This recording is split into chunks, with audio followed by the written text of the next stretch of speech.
महायुतीला गालबोट लागेल अशी वक्तव्य टाळा अशा सूचना उपमुख्यमंत्री शिंदेंनी दिलेल्या आहेत। नाशिकमधील सभेत बोलताना शिंदेंनी नेत्यांसह पदाधिकाऱ्यांना या सूचना दिल्यात। तर एकनाथ शिंदे खंबीर आहेत, कुठेही शिवसेनेचा मान सन्मान कमी होणार नाही असा शब्दही शिंदेंनी दिलेला आहे। पाहिजे काय पाहिजे ह्या सगळ्या ज्या काय आपल्याला त्याचं आपण जिंकणार या जागा, आपण का ती सीट जागा मागायची त्याचं आपल्याकडे पूर्णपणे कारण मीमांसा असली पाहिजे, त्याचं जस्टिफिकेशन असलं पाहिजे आणि जिंकणं हे महत्त्वाचं आहे।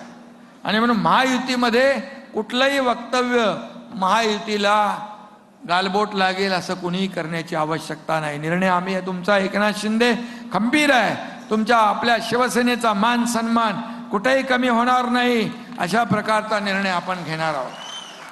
स्वराज्य संस्थांच्या निवडणुका या महत्त्वाच्या आहेत, हा आपला पाया आहे आणि म्हणून हा पाया मजबूत असेल तर पुढच्या येणाऱ्या लोकसभा विधानसभेच्या निवडणुका आपल्याला जिंकणं सोपं होईल।